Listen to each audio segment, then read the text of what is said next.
Mason, before we get going, could you just give us a bit of an overview about you, your career experiences, etc., just so people know who you are? Who am I? That's a good question. I kind of want to think about how old I am now because that makes you start panicking. But been in the game for a long time. Started off in repro, eventually wormed my way through to getting on a Mac. You would call a Mac operator in those days.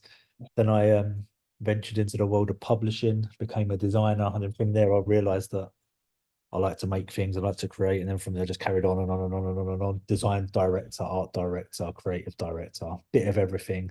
Someone called me a Swiss Army knife, and I wanted to punch him in the head because I thought it was a bit of a piss take. But then I realised actually it's a bit of a compliment because there's so many chances out there in this industry at the minute, and people that can't do what they say they can do. That I took it as a compliment. So yeah, I work in sports predominantly across football, a lot of football stuff. I was head of design at the FA for a couple of years. From there, like the sports avenue just opened up, and so I did a lot of work for brands within football, talent in football. They're all making their own brands these days, agents, etc., etc., partnerships. So much money in it, so much work in there that just led down that path, and I was been sport heavy. Took a little bit of a diversion a couple of years ago because my folio was so heavy, and I listened to one of these recruiters. Don't listen to recruiters, by the way, who said that I need to diversify my portfolio. So I was all right, fair enough. So I took a little dip into B2B and B2C world. Did some work for Saatchi for the best part of 2 years. Come out of there. I've been doing a lot more consumer facing stuff this year. It's not really my thing, but I've been doing it. But the sport and the football has been just a draw all the time. It's been pulling me back in. There's competitions every year now for the next 10 years. So there's a constant stream of work in this world at the moment from a creative point of view, which is also like sometimes when you're a designer, you think you're moving stuff around and you're designing stuff, but there's so many other avenues within certain sectors that you can sort of explore creatively. Like you're not limited to just designing stuff and moving around this stuff. Like there's so much opportunity in football. It's not just you think of a football club, a football a brand, Nike and England, for example. But in between that, you've got all these sponsorship opportunities. You've got um, building out stadiums, LED graphics, motion graphics, these whole packages for all these whole things is a giant world that's kind of untapped or was untapped for a long time. More people are worming their way in now, which is interesting. But yeah, there you go. That's the long, boring story of me and who I am. So before we get on to what we're supposed to talk about, that's just made me think. I was talking about niching down the other day and people, the endless conversation whether you should or shouldn't. And I was sort of trying to explain to somebody that if you do niche, you don't have to mean that you're limiting your pool. You're just being much more focused on it. And that's point an example, isn't it? So about football. Mhm. I spoke to an agency in Leeds, and they do a lot of the for the television producer companies. The graphics that you see on screen, the scores in the top corner, the Yeah. team sheets, etc. It's amazing what goes into it when you dig a bit deeper. You see the game, you see it being filmed, streamed on TV, or watch it live, and you don't realise there's millions of touch points throughout that experience, which is really enlightening. But anyway, it's for different. Maybe that's the next one. Uh, but we wanted to talk. Well, the reason why I asked Mason to be part of this and why we kick-started this Inside Design series again is because I'd seen a post that Mason had written about awards, and it sort of aligned with my rather maybe bitter postings regularly about my disgust for the concept and the what it really sort of the sort of culture that surrounds it. So I thought it'd be really interesting just to have a very open and very honest sort of social conversation about what this really entails, and this is maybe a little bit of a biased perspective with the two old blokes that don't really like it, but it's hopefully be interesting. If any of you guys that are watching, Nick, Brad, and Bilgin, I hope I said that right, as have joined us, please do drop any comments or questions, or turn the cameras on, the microphones, be part of this conversation, because I think it's really important that it's not just us in a fishbowl. It's everybody can throw in ideas and thoughts, and there's from my perspective, there's no right or wrong. It's everybody has got an opinion, and it's more than welcome. We hope to create a safe space for this to happen. So please join. Opinions are like arseholes, as my dad used to say. Everyone's got one. Yeah, yeah. Well, it's true, isn't it? But I like to think that they're all valid, and we can all listen to them and sort of discuss points and not have any aggression in a GB News sort of type way. Um, starting on this, well, let's just start this straight away. From your perspective and your experience, Mason, where do you stand within this awards sort of Should I, spectrum? so I've just pulled up my post that you said about that you'd seen, which is interesting. So I was going to read it. I'm very pleased to announce that this year, for the 20th year running, I will continue to make cool shit and I will not be a judge or enter into any awards. Don't put too much gravitas on awards or your lack of them. A lot of the judges aren't qualified to judge anything and are feedback queens, you know who you are. Most of the bigger agencies have simply purchased tables at the ceremony and they're just looking for their next £1 million client to sustain the army of non-creatives in the office.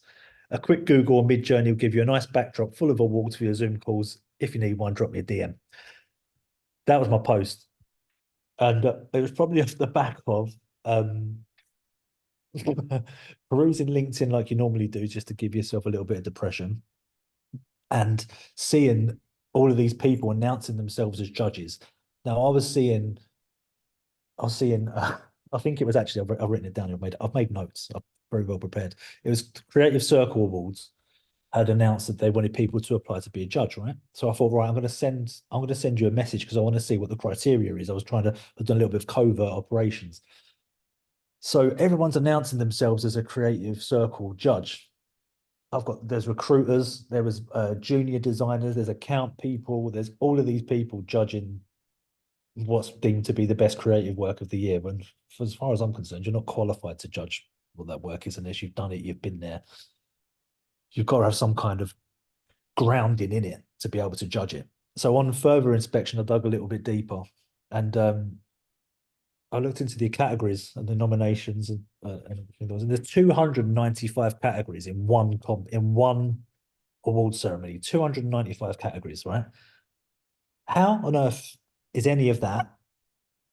Are you going to wear that award, like that badge? Like, I won my award, you know, like it's 295 options to win, and there's one award ceremony of about 800 award ceremonies. Like, it just becomes diluted. And it's not to say that one award ceremony is better than the other. It's just to say, is an award worth the paper it's written on or the paper it's printed on? Like, for me, it's just nonsense. It's agencies doing this. I'm amazing. Look at me. It's creatives who have been told, if you're a designer, if you're an award-winning designer, 9 times out of 10, I guarantee you that idea that you originally pitched for that thing isn't the one that made it to print or made it onto the screen. I guarantee you that got shut down in red tape along the way. So it's probably a little bit bitter, because if I had won an award, I'll be the first one to put award-winning under my profile. Don't get me wrong. And I'm not going to pretend like wouldn't do that, but it just, for me, it just seems so diluted, and like everyone's got them. What's the value of it if everyone's got one? Yeah, I mean, when you sort of say 295 categories, that's quite astounding, really. And when I've looked through things like that in the past, a lot of the time, I don't really fully understand what those categories and subcategories even mean. I've got, get a little bit lost and tied up myself. And I know they're aimed at different niches in different parts of the industry, aren't they? They're not all aimed at my little part of it. There's probably a lot of people within each of those areas that are really highly skilled at what they do or know it very clearly. I suppose looking at it from a sort of devil's advocate sort of side, is there a benefit to awards? Is it more for potential clients than it is for us other designers to look admirably at what people do? Well, I don't know. That's the thing. I don't know. I've done work over the back end of last year. I did work for 2 agencies that were part of an awards ceremony recently. 2 of them won awards. Now, I know for a fact that one of them, the work wasn't great, because I've seen the work. I know that I put together the whole package that was sent to the competition to apply to be part of the award. So I put together that package for them. And I know that they had 2 tables at that ceremony. So did they win it because the work was good? No, because there was other work in that category that was much better. Did they win it because they paid for 2 tables at the ceremony? I don't know. Maybe. I'm not part of the inner circle there, so I wouldn't be able to tell you. But I know that for a fact that in that area, the work that they had done was not the best work in that category for the last year. Like, it's black and white. It wasn't good enough, So having seen that stuff, it's just like, it just baffles me. And it is just sort of self-grandiose and making yourself feel better and ego. And don't get me wrong, as creatives and designers, you've got to have a bit of ego in you to be able to show your ideas and show like this is I've got conviction in your ideas and conviction in your execution. That's driven by ego. But then there's a fine line between ego and sort of being an egomaniac and being I'm the best, follow me at all costs. And I think that's kind of where this comes from. Because if I put myself in a client's shoes, if I'm a client and I'm sitting on £1 million budget for creative next year, and I see an award-winning agency pitching me, and they show me the work they've done, and I'm like, well, that's not award-winning work. But I'm going to take an interest in the work that they're outputting rather than the award that they're looking at. Like I'm more interested in the ideas you've got and what you're producing rather than the accolades you have. So I mean, I've got nine. I don't even know how many I've got. I've got 9 GCSEs on my when I send a CV off. Like it doesn't matter. You're showing people what the work you can do and how you do it. And I kind of think if you're impressed by that stuff, you're going to get bit in the bum anyway. Even as a client, you're probably going to come back and bite you. Could there be something around the maybe, I don't know if ignorance is a bit too strong, but the ignorance of clients where they maybe don't look at or they don't necessarily understand the level of output. You know, they don't maybe analyse it like we do. They would see the gold star Cannes Awards or whatever and see that as the gravitas that they need, not the clients that they've worked with in the past or the quality of the work. Well, we've spoke about this like kind of offline before, but like there's this barrier of entry and this gatekeeping system that we have in this industry is baffling to me anyway. Like to be able to, there's people. We had this analogy when we spoke on the phone. It was a while ago, but at the moment, I believe that there are creative agencies, and I'll do this when I say creative agencies that have people that have invested money to start up a creative agency because they believe the creative industry is cool. But you could literally pick up their company and all of the people in them, take them out of the creative industry, plonk them over there into recruitment or over there into a state agency or over there into whatever office-based business that is, and they would function perfectly well in whichever area they're in because they're relying on freelance support to do the good creative work anyway, and everything else is just structurally how to run a business. Those people are just, whether they're an account director, they're a production, whatever it is whatever business it is, the creative doesn't matter. So the creative is getting diluted because of all of this stuff that's flowing through the industry at the moment anyway, because I'm not seeing a lot of work that I'm bowled over by in the last couple of years. Like you do start to sound like an old man, but like I'm not being bowled over by the work I'm seeing. Like I'm not seeing anything that goes, fucking hell, that's so cool. Like, I see some lovely bits of typography somewhere, or I see a nice shoot somewhere every now and then. But I've not seen any campaign work that's knocked my socks off for a long time that I can think of. And I think it's just been diluted from just that the people that own and operate agencies now are not creative people. And I think there was like creative visionaries. There have been creative visionaries throughout time, and people that you look up to and create cool work. And they might not have been the best people to sort of start an agency because they're 9 times out of 10 they're batshit crazy, but they produce good stuff. But now I just feel like everyone wants to be the cool creative, and they want to wear trainers in the office, and they want to do stuff like this. Like it's really old school way of looking at it. But every day's dressed down Friday now if you're working in the creative industry. So let's go be the cool creatives. And I just think that there's people in the industry that shouldn't be in it. And as a fact, everything's getting diluted. The work, the industry, the whole shebang, which is why you've got all these fucking awards that people are winning that don't mean anything. Yeah, and could there be something in that where the work is reflective maybe of wider, going a little bit off topic, but the wider society where people are afraid to really have a strong point of view because the fear of being shot down or cancelled, etc.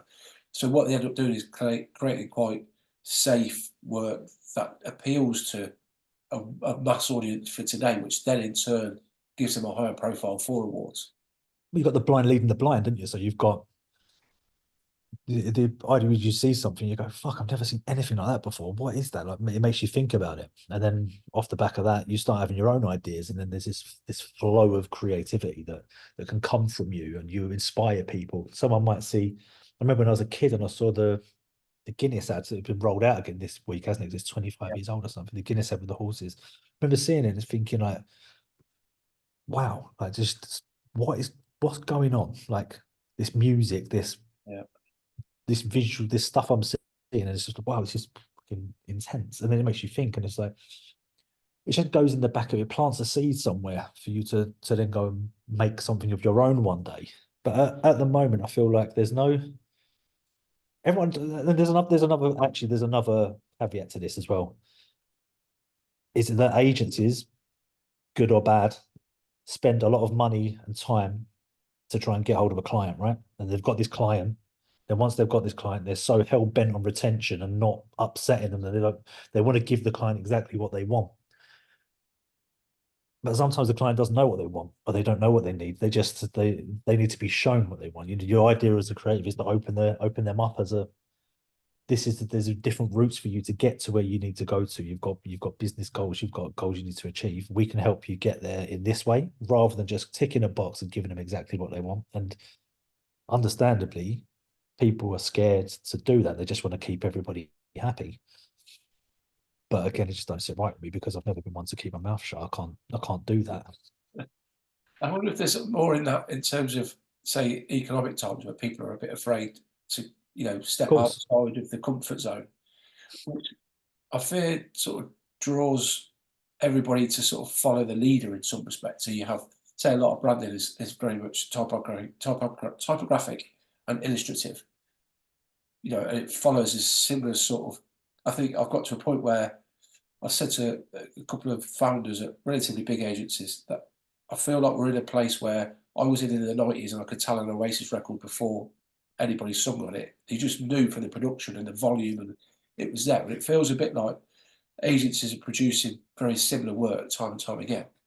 And it's like they've found a formula that works for them and they're afraid to step out of it. So then when it comes to things like annual awards, is it a case, sorry, that it's normally the biggest wins? Because if everybody's creating pretty much the same thing, is it the one with the biggest reputation, the biggest budget, the biggest team? Are they the ones that ultimately win? Because it's a pay to play sort of scheme. Not everybody can enter that, can they? They're not cheap things to do if you're relatively small or you're starting out. So it's the ones that have the clout at any given point are the ones that will succeed. They're normally, I mean, let's say 8 times out of 10 rather than 9. I don't want to lean too heavily. Most of these bigger agencies are a dictatorship in themselves anyway. Whereas you have a creative director or a band of creative directors, then you have an ECD underneath it, then you have a team of creatives, and then you have a team of designers and then art workers as you go down and flow through the system, right? The grand vision always comes from the creative director.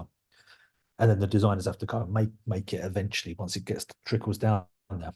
And everyone's scared and doesn't want to push anyway. Like it can be a real collaborative and fun place to work if you've got a creative director comes up and says, look, this is my vision for it, or these are my 2 or 3 visions for it. Go have fun with it and see what you come up with. I think a lot of like when you trickle down, you get to like a designer, especially in the bigger agencies, the designers aren't allowed to go and design. They're essentially just artworking an idea from a creative. The further up the chain, they're being the creativity is being drawn out of the lower level, not the lower level, because they're the people that do the work, but creative who can't make the actual maker is giving it to someone else to make, but telling them not to use their making juices and just to go and make exactly what I need to make, if you will. So there's everyone's scared. You've got account directors that's scared. It's telling the creative directors, don't go too crazy because we might lose the clients. So the creative directors scared. They give it to the creatives who are scared to come up with an idea, who gives it to the designers who are scared to go off the track of what they've been told to do. So you've got this whole ball of agency that are cutting edge and they're creating an amazing culture, but they're all fucking scared. Scared of doing good work. Yeah, it's funny, isn't it? I mean, we've come to this sort of moment in time where it does feel quite sort of fearful of everything really, of the workplace, of the response, the fallout, especially with social media, how that just it seems to be just a pile-on as soon as anything is released. Everybody just seems to get to a point, understandably, I think, in some respects, where you just want to play it sort of slightly safe, because is your mental health really worth putting it on the line for your job? I sometimes feel that I don't think it is at times. I think it's best just to sort of slide around in the background. But that's another good thing as well. Like, you know, you see there's a new campaign coming out, like the BT one, BA one a couple of weeks ago. Great, brilliant. Really liked it actually. But then all of a sudden you get everyone jumping on it with their opinion. Meanwhile, they've not got any bookings for the next 6 months. They're sitting there scratching their ass because they've got no bookings. But everyone's got an opinion now, which is the other thing that leads you down a path. You know, we've got 8,000 people talking about this campaign that people that have been paid to do are doing. Meanwhile, you've got no work, but you're telling everyone how they can do it better or how they can't do it better or what they should be doing. And that's another problem that we've got at the moment, is that you could have LinkedIn, Instagram, whatever it may be, 100,000 followers and have some kind of influence.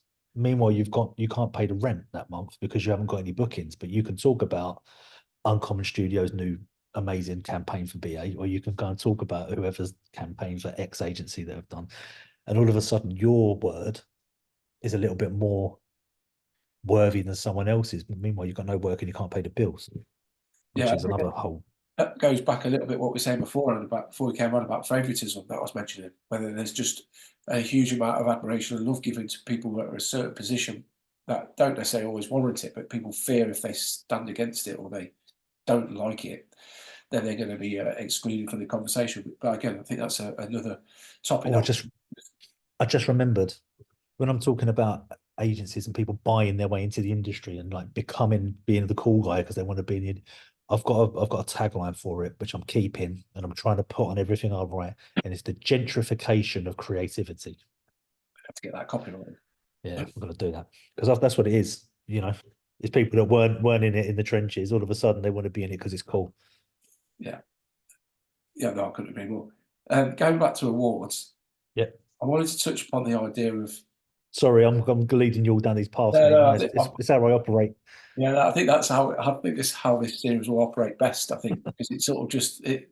I think just in case if you can't already tell anybody that's watching, we haven't got a script, and we don't really discuss this. I think it's quite obvious, but it's the best. I think this sort of evolving, informal idea is much better than me asking you what your favourite font is. To be fair, so it's I'm more interested in this idea of being judged. Papyrus. Yeah, Comic Sans. This idea of being judged and about the awards mentality that we submit our work to let somebody else preside over, or maybe sort of look down upon it or feel like they're better than us. And where do you think that mentality comes from? Or is that a bit of a false narrative and is it already prejudged before or prearranged? I know that's maybe a little bit scandalous, but I don't know. I think it probably depends on the award, right? Those, for example, and I don't want to pick on them. I don't know anybody there, but I just know because I've got the email. So from Creative Circle, 295 different ways to win. Who the fuck's judging that? I know they've asked individual people from each category. They'll send you 6 pieces of work or whatever, and then you say, "Oh, I like this one. I like that one." They take a tally, but it doesn't mean anything. You've got that much work in there, and you've got people. There's recruiters that don't understand IR35 and they're judging a creative award. Go do what you're meant to be doing. Concentrate on how you do your job properly and to your best ability. Then come over into this world and maybe ask if you could be a part of it. But when you've got recruiters judging creative awards, it's like, what are you talking about? yeah, It's nonsense. And like you said about the bigger ones, when you get to the bigger ones, you get to the can and you get to D&AD, and I'd love one of those little pencils, but I'll Google the picture so I can use it as my backdrop anyway. But when it gets to those bigger ones, I mean, surely they know they've won before they get there, or someone does. There's be an account director because you're not getting account directors flying over to Cannes, taking the whole agency over there, spending X amount of budget that they could be spending elsewhere on new clients next year. If they don't know they've already won it, or they're in with a shout, or just the nomination for that award might be enough for them to go and win a new client. You know, we're Cannes Lion nominated.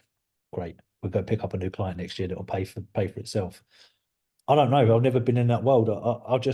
I like to be judged on the fact that my family are living in a house and not in a cardboard box, and they've got clothes on and they've got food on the plate, they've got stuff like that. So that's how I want to be judged. I don't want to be judged by which awards I've got and which awards I haven't got, because I've had a steady stream of work since I was 16, like in this industry, pretty much, you know, like that's how to judge me. Don't judge me by which awards I have or I haven't got. I've worked on campaigns that won awards. I've not got it written on my website. I've not got it written anyway because it doesn't mean anything to me. I don't think it has got any value to it, so I don't shout about it.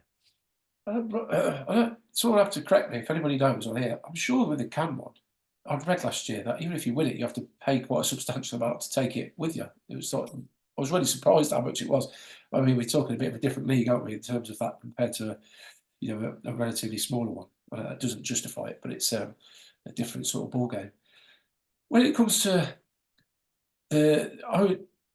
recently, actually, it turned into a bit of an interview, even though it wasn't intended to. It was more of just a general call out to people of their experiences. And somebody sent me a really detailed article of their quite toxic sort of experience of being in an agency which they didn't name. That sounds convenient, but they generally told me what it was. But the whole purpose was that the founder or the creative director were creating false briefs and forcing them to create, what they deemed to be exceptional work just to win a pencil. That was their sole, reason for it. And the environment that they said just snuck them to a point where they just were burnt out or hidden away in the dark for quite a lot of time just to try and recover from the pressures that were put on them. If you don't suppose you've had any experience of being within an environment that it's not necessarily just for awards, but it's sort of driven you to sort of question the whole point of being there? Yeah, not for awards. I've never been anywhere specifically aimed to win an award, which is lucky for me. But I'm a freelancer, so I get to kind of, as much as I'm looking for jobs and I'm looking for clients, I also get to pick. Like if someone comes to me and says, "Do you want to do this?" I'm like, "Well, no, I've heard you're horrible, and I'm not going to go there." Like, I'll talk to people in the industry. I'll talk to people, and they're like, "Well, don't go. That's not for you. Those people, you won't fit in well there." And there is toxic culture across loads of agencies. Like like you dip in and dip out. There's a reason why a lot of people, which is another bugbear of mine, another rant incoming, when they work, they do a 2-week freelance stint at one agency, and then they would do another 2-week stint at another agency, another 2-week stint, and they put it on their fucking CV or they put it on their LinkedIn profile, and all of a sudden you've got this list of 800 agencies that they've all worked for. Like, there's a reason for that. Number one, that you're not a good fit, but number two, that the people within those agencies aren't good. Yeah. Like there's people in agencies that are got made up titles. They don't like people like me coming in who's not going to be quiet and not going to do as you're told. You're going to question everything. Like the first thing I was ever taught when a brief comes in is question a brief. Like, don't just get on with it. You look at it, you read through it, you question it, you rip it up, you try and find some avenues in the brief where you want to go to. And I think a lot of them now, they run like dictatorships, and there's like people who made up this, CTO's best friends there, and CTO brings his old ECD in, or his old EDCBG. Like they make up letters now for jobs that don't exist, and all of a sudden there's someone doing something that a head of design used to do, but they're not a people person, so they can't really lead the design team because they're a bit arsey and no one really likes them. The design team don't like this guy or this girl, so let's give them another title and move them over there and really focus. And they're not doing any work. It's just a load of weird toxicity going on within an agency, and you've got a team of designers doing stuff, and you've got a team of creatives that are, like we said, running scared, and they're just bashing out mediocre work at the minute. Do you think it's an issue, a wider issue that feeds into the awards culture, but being of cliques within specific spaces that just are very insular? It's their way or no way, and they surround themselves with people that basically agree with that, as opposed Yes men, yes women, yes people. Yeah, of course. You feel like that's sort of rife within? Yeah, definitely. Do you know what? There's one agency, I'm not going to name them, but they're out there. There's one agency who I was the client years ago. So many years ago, I was a client. And because we were paying them a lot of money to come up with stuff, and then they were giving it to us, and I wasn't happy with what they were giving us from a technical point of view. Visually, it looked great, but technically, it wasn't built great for me to go give to my team to then chop up and produce 1,000 assets every month. So I would let them know that, look, it looks great, but it's not done properly. That we need it to be like this, we need it to be like that. And ever since then, they didn't like me because of that. They were up for some awards, but didn't win them actually, which is interesting. But ever since then, this is a good 10 years ago, they didn't like me because I didn't like what they had, and I liked what they had produced visually, but I didn't like what they produced technically because I have to give it to my team. It's going to take me twice as long. I might have to get in a couple of freelancers that I've got to pay for to fix your errors. I just wanted it done properly. Anyway, last year, a job of theirs landed back on my desk because I had to chop it up for somebody else. And they're still making the same technical errors they were making 10 years ago. So they've progressed through, they've picked up more business, they've lost clients, but they're still making the same mistakes because they couldn't listen in the first place when a client of theirs was saying to them, look, this isn't done how it should be done. And it's not a personal issue. It's not anything like that, but it just wasn't done properly. But they haven't learned from their mistake. And the other funny thing is that they had a new account director and they were looking for a freelance support. And I had an agency, a recruiter, get in touch and say, I've got a booking for you. It's 2-week booking, blah, blah, blah. It's with this agency. And I was like, oh, you better just check because that agency don't like me. And then the next day they come back and said, yeah, that's cancelled that booking. So they remembered me. Okay, so yeah, it's true they don't like you. But yeah, I mean that it does happen, you know. Like you've got there's another agency. Again, I'm not going to name any names because I'll get sued. But there's a big broadcast contract that was up last year within the sports world, and an agency won it. They won the work. It's a big chunk of work, and they won it with no pitch. And they're shouting about that. We won this big client with no pitch. And I guarantee you there was 5, 10, 15 other agencies that pitch for that, and they'll probably do better work than this agency. But so how do you win a huge account like that with no pitch when the work that you're doing and producing isn't like if you were making the best work in the world and it's like fair enough, take it, but they're not. They're run of the mill. They're just a run of the mill agency. Yeah. So you know this stuff is going on all over the place. Sometimes it's more in front of you, sometimes it's not. Yeah, especially in that instance where you know of it, but how many occasions is it happening where none of us are none of the wiser because we've got no inside scoop, so to speak. Yeah, I think that's been quite a long running issue, hasn't it? Excuse me. And when I started out, there was this closed bids sort of like mentality, and people would win it without the bids being opened, sort of top.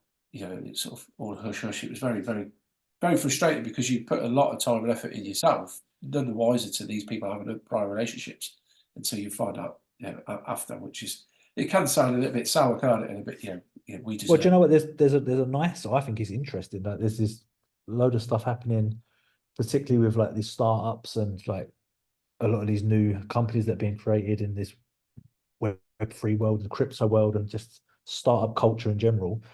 And they're doing these design prints, like these design sprints. And there's been like discussion, all the Black Book crew on here now. There's been discussion on is this a good thing? We're going to pay you 10 grand for a rebrand.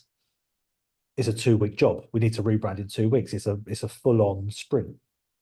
And for me, it's like, yeah, we all want to craft and we want to sit there and craft for a long time. But actually, there's something in being put under pressure, trying to make this brand up. And there's different ways to work now as well. And other people can gain entry into the system and cut out some of these bigger agencies, I feel like, with this sort of thing. And there's a lot in the US, I do a lot of US work.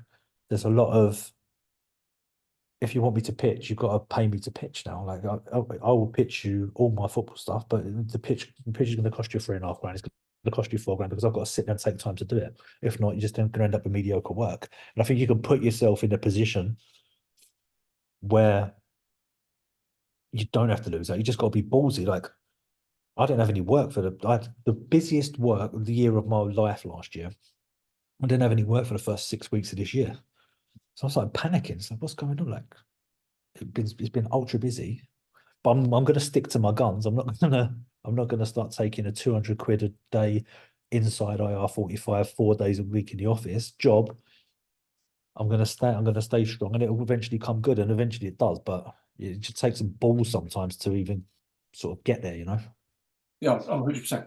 I think being true to your integrity is very, very difficult. But I think you've got to sort of batten down the hatches at times, haven't you? I think there's a lot of people struggling. Whatever gets said seems to be quite evident to the people that I speak to. That's fortunately a privileged position of speaking to a lot of people in our industry quite regularly these days. And Yeah. they say a lot of things privately that they won't say publicly. But there's a lot of people, even agencies that have seemingly from the outside very well established and have a huge amount of clients. They've got 100 times the amount of expenditure than somebody like myself. So it's a different ballgame, but it's still relative in their sort of scale. Yeah, Going it's back, really difficult. yeah, I think it's always been that way. Isn't it? We've got to roll with the economic times, and the world's a bit fucked up at the minute. Isn't it? It's just sadly how it is, and hopefully things will straighten themselves out, and we'll find ourselves in a bit more of a stable position for everybody, really, because it's there's no benefit in a small percentage winning and the other 80% losing, is it? It's got to be hopefully as equal as possible. But that might be a little bit idealistic, but that's the world I live in. Going back to awards, and one thing that I get frustrated by is the pay to play mentality and seeing it as it's a money making scheme by those that produce them. Where do you sit on that? Is that me being again feeling a little bit more on the negative side? There is naturally a cost that incurred in creating these things, as physical awards, ceremonies, or are No, they spot on. priced for most? Spot on. It doesn't mean anything. If you can, if you give me an award, if you give me, I've got here's my Smiley Award, right? So I'm going to give you everyone on this call. You're going to get a Smiley Award. Look, so everyone's got one now. Go put that on your LinkedIn profile. Tell me if that bumps up your day rate. It gives you an extended booking for a long period of time, or it gives you another 10 grand a year on your salary. It doesn't give you anything. It fulfills someone's ego somewhere within the place you are working. So whether that's you, whether that's your agency owner, that's all it is. It's just ego.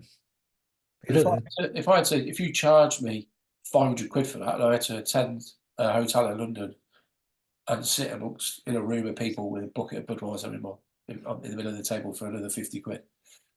Is that just deemed to be is that you exploiting the system because you're at a place where you've got the power to do that? If we talk about things like CANS or DAD or all the others, Creative Pool, etc. No, I think fair play to them, because if you're going to do it, if you're going to pay for this, then that's fine. And if you put value on it, then it's your perceived value that matters anyway. So if you think it's worth winning this for 500 quid to sit at the table, then cool. It's not really a problem. But for me, it's just it doesn't matter to me. Like it's not a thing for me. I don't get it. I don't understand it. If you put value on it, great. If it's going to give you something, great. But I look at it from a black and white point of view, I guess, and it may be the wrong way to look at it, it may be the right way to look at it. But does it guarantee me money every week, month, or whatever for the next year? No. Does it increase my day rate? No. Does it get me any exposure? Maybe, potentially, but to who? To the right people or to the wrong people? Because I want people to come to me to do work for them because they like the work rather than they like the fancy award that I've got for doing some work somewhere with a group of other people, let's not forget. And I think that's another issue. Like when these people win these awards, it's not necessarily that team that are going up and winning the award. It's the whole team of freelancers that have been putting the work in for weeks and weeks or months beforehand that created that work. They all get left by the wayside. They don't get broken off a chunk of that. They don't get broken off a little quarter of that. There you go. That's for you. We know you got paid, but so that's my other issue with it. They're not necessarily the ones doing the work. Yeah, I mean that's a huge issue with it because I think again, we can go through all industries, from film and music. There's the need seems to always take the spotlight, don't they? It's just a popularity contest in that respect. Do you not think that if you had engaged within awards, if that was your thing, or if you just maybe sort of said, I mean, this probably boils down to integrity too, but if you can't detach the two, then it's impossible. If you could, then there would be a wider breadth of work coming your way, the opportunity to be more exposed to other people. I'm trying to sort of see it from the other side because I agree with what you're Yeah, saying. me too. I mean, I'm conscious of being this just a one-way conversation, which Yeah. isn't a benefit to anybody that's watching it now or anybody that might see it in future. Two guys that don't necessarily like the system just agree with one on each other. So I'm sort of trying to see it from an agency's perspective of whether it's an investment in potential growth, which doesn't just impact them, it impacts their teams, you know, their the stability in their employment, the potential to grow and grow the business, and you know the opportunities for the team within that and future members. I'm trying to see like if you're willing to pay or enter multiple categories, paying a relatively substantial amount of money that I could just throw at speculatively. Is it based upon just their status where they're at and what they think that that will achieve? Well, I'd argue that what's growth within an agency, right? So is growth just winning more clients? Is it just winning bigger clients every time? Is that growth? What we're talking about monetary growth, or are we talking about creating something that's a living breed? Like when I think of like, I was never into the agency world until the last, that's completely honestly, until the last 5 years, I started working in agencies and for agencies. Before that, I didn't really, I knew they existed, but they were over there. It wasn't ever a thing for me to go near or approach. And maybe this conversation would be different if my life had gone in a different way and I'd been in that world for longer. But what is growth within an agency? Is growth more clients, more money? Well, that's not growth, is it really? Or is growth creating something that's a living, breathing entity? Like I think of like Saatchi. When I think about Saatchi in the old days, I think like it's just this like creative machine that's churning out like amazing work and amazing people. And you put the name Saatchi in your CV, and you're going to get a job anywhere in the world. Whereas now it's not like that, is it? And you've not got this like gravitas or this kudos attached to these bigger named agencies now, because I don't feel like they are creative hubs now, and they're not like molding talent and and really pushing like future people into the industry and creating pathways for people to enter into the industry that might not be able to enter into the industry and all this other stuff. You know, like, what is growth? Is how you define growth. You know. Yeah, I think, but is that lean towards more the state of society, like I was saying earlier, that the idea in the we talk about the good old days, which is you know a quite horrific cliche, but the idea that for me in the late 90s, early 2000s, it was a completely different landscape with it. It's this, you know, and I think that that idea that a lot of those ideas, when you mentioned Guinness and many others, and all the uprising of subcultures, etc., at that time, pre sort of digital madness, was much more hedonistic in my experience. It was creative in its nature and it allowed you to be really expressive. And I think film now that maybe that's been removed completely. We're in this very bubble wrapped nature that we can't do anything too pushing of the boundaries because it's going to offend somebody somewhere. So it doesn't allow you to create a lot of those sort of things that you mentioned. So that agencies are maybe creating replica work, or they're sort of creating very similar sort of work across the board. That's very safe. Yeah.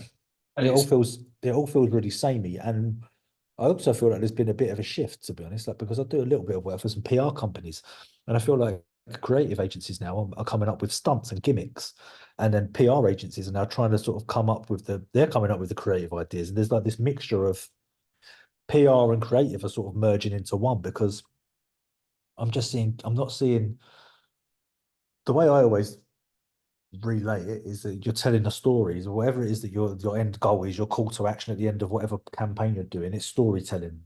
So you're trying to tell a story and to get to that end goal. But at the moment, everything feels gimmick driven, or whether it's like the whole social media era, but it's like what can get us likes, clicks, and views and eyes on whatever it is. So it's like creativity has died slowly a little bit, and it's just becoming much more gimmicky and PR driven, which is not necessarily a bad thing for the PR companies, but let the PR companies do that stuff or venture it into PR as well, because there seems to be this weird crossover at the minute. Going back to the Saatchi thing, I was ranting about this yesterday, like this Waitrose ad that's wonky on the wall.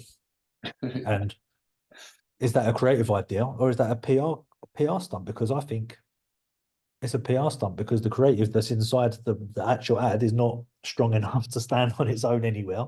So you've got to come and create a PR stunt. And has it done the job? Yeah, it has done the job. But is that the original brief or the original intention of it? So it's just a weird time and a weird place, isn't it, really? I think that's a perfect example. Is that what I meant about sort of society being very offended by everything? Is that I'd read that that campaign got a barrier put around it by a council because they thought it was actually going to fall off and kill somebody. And it's this idea that, blimey, we're in that sort of position where you can't be creative because of that reason. They did the job though, right? That did the job more than anything else because it is a PR stunt. Because if I was doing that, I'd be straight on the phone to the council saying, look, we've got a wonky thing going up next week. It's going to be on there. Can you stick some barriers around it because someone's going to get hurt? Phone down, phone up to the local newspaper, wherever it is, get the people down, and the story's sold itself. You've got more exposure for that piece of creative than you would have got from banging out a 48 sheet or a load of digital banners across something. The opposite side of that is that Waitrose are now being accused of being, in asking, dodgy workmen to fit something, and it becomes this idea that everyone's offended and wants to cancel everything. Is this, is it good or is it bad? Is that exposure good? If it was maybe Lidl or Aldi, yeah, you put your thumbs up and say that's fun. If it's Waitrose, then they should be much more conscious and cautious about what they do.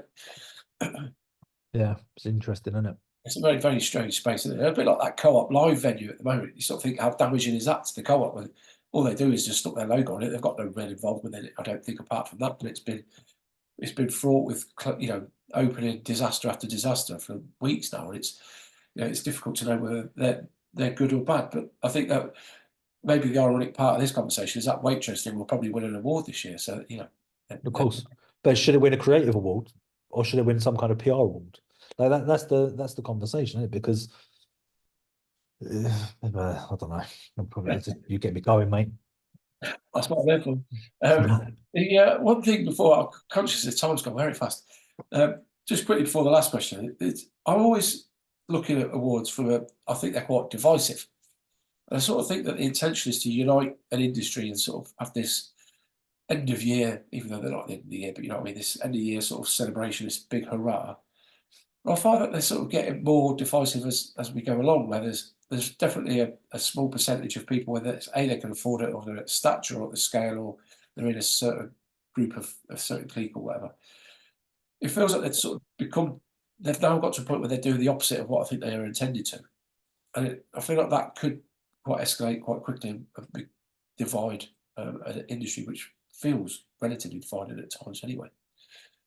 Well, it's a fucking snake pit. You've got people climbing over you to get to the next job, and I've got this like you put a little post on LinkedIn or on Instagram, all of a sudden you get an influx of followers. They're not following you because they like what you say or what you do or whatever. They're following you because they want to see what you're like and what jobs you're going for. They're all trying to fucking clamor over you to get to the next job. Like everyone's scratching each other's eyes out. When I think if you just take a look and look how big this industry is, like it's not tunnel vision. There's not just a handful. There's so much work out there that if you're just kind of nice to each other and start forging some relationships, like I get sent things every day now by people because I've started talking to a lot more people, and people saying, look, someone's asked me to do this job, but it's not good for me. I'm not a good fit. It's right up your street. Do you think you want to do it? I can intro you. And all of a sudden, in the last year, I've made more friends within the industry than I have for the last 15 years in the industry as a whole. Like more people talking, and so I think that maybe there is that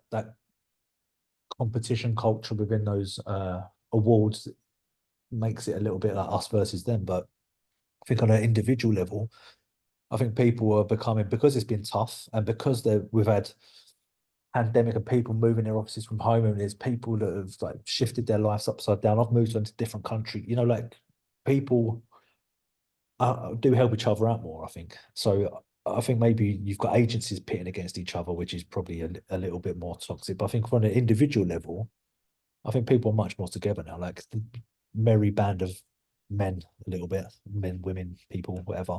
Like everyone bands together a lot more. I've found. I've never had it before. Completely honestly, I've always been a lone wolf in this industry, and to have people even, well, number one, even talk to me first of all, it's like, wow, people are talking to me. That's crazy. I've never really been spoken to before. But so people sending me jobs and just introing me to people and like forging relationships with new people, I think it's really cool. Yeah, I think I don't know about yourself or anybody else here, that I was very much pre-pandemic was the tunnel vision mentality, where it was just me, make enough to pay the mortgage and enjoy the rest of it. Since then, I think you put your head above it, and if you're willing to sort of look within the industry and sort of focus, or not necessarily focus solely on other creators, but have a look at the landscape and sort of acknowledge people are there, I think it's quite healthy actually, just to sort of see and give people a lift up and then learn off others ahead of you. I think it's, yeah, like, I agree. It's made things a I lot. think I think we put a lot of us put a lot of I was never trained. I never went to college, university, anything. I went to work at a repro house when I was 16 and I found my way through the industry, right? So I never knew I never knew which books to buy. I never knew who was the good designer in the 70s and the 60s and the 80s. I didn't know anything about anyone or anything. So I had to I just found things that I liked and tried to replicate them. And then off the back of that, you go through and then you make your own stuff and you start coming up with your ideas. Then you meet people and you're in these creative environments and you can't help but to create. And I think that's what I find interesting is that I never had a vision of the industry, like this wide industry that we talk about, until more recently. And once I now start thinking about the industry, is when I start getting upset with the industry because I now know it exists. And like we said before, like the industry doesn't owe anybody anything. But we put a lot of gravitas on the industry and the stuff that's within the industry. So just concentrate on doing good work and you'll get somewhere eventually. Like the awards don't matter. The industry doesn't matter. The agencies knowing who you are doesn't matter. People knowing your name doesn't matter. Just keep on doing good work. If you can put food on the table, you can pay your bills, you're winning. Yeah, I think that's a really interesting point, and I've not actually thought about that too much before. Is your entry point is really vital, isn't it? And everybody has a different one. Well, most people have a different one. And I've said it in the past where I've, like, my early roles were really, really negative and led by people that I wouldn't wish anybody else to be led by. But then I've met somebody recently and spoke about the same thing, and they said that they had really, really inspiring, creative directors that sort of just took them under their wing and sort of give them everything that they needed. And then other people go through university drop out immediately because they're so disillusioned with it. They get told the wrong thing. So I think it's really important to remember that everybody enters a different way and has different. Definitely. Just before we end, Mason, I just going through these sort of topics. I think it's really interesting to sort of try and end it on a positive, because sometimes it can be very easy to fall into a Give me, dark. everyone's got an award, give it to me, I'll take it. Yeah, How about yeah, mine for 500 quid. that? Or I'll make it up later. Um, how do we sort of, in your mind, progress the industry, that fable industry, to a to the for tomorrow, for the next 5 years, 10 years, etc. That puts it in a bit more of a positive place. I don't know. It's not my place to say because I don't how much of an input into the industry do I have? Do I care? I like to know that good people are doing good work. I want to be inspired by seeing stuff. So don't necessarily care what the industry does. I just hope that more people enter into the industry that are not priced out of it. They're not classed out of it. I just want more people in it. I want it to be a more open place for people that don't look the same, sound the same, act the same. I like the disruption of having chaos within an industry, to be honest with you. I think the the more people in it making cool shit, the better. And if you can't make cool shit, or if you can't keep up with the pace, then get out of it. Go and do something else. Like, don't drive yourself mad trying to fit in with something. Just get out. Honestly, it's tough sometimes. Like it's fucking hard work, but you either make it work or you don't, do you? You know. Yeah, no, I couldn't agree more. Amazing. I think that's a great place to end our first in this series. I think straight away from what you've been speaking about, I think the idea for a second one is design as creative as it thinks is quite an interesting spin on where we're heading. Or I'm trying to sort of think of, without being a sort of future forecaster, is sort of like just trying to look at where things are going and sort of touching upon them before they actually happen. Is always quite an interesting way to go. So I'll be in touch with some more ideas for the future. We'll have to do it again very soon. It's been a pleasure. Thanks for having me, mate. It's been good to talk. Sorry for the swearing, everyone.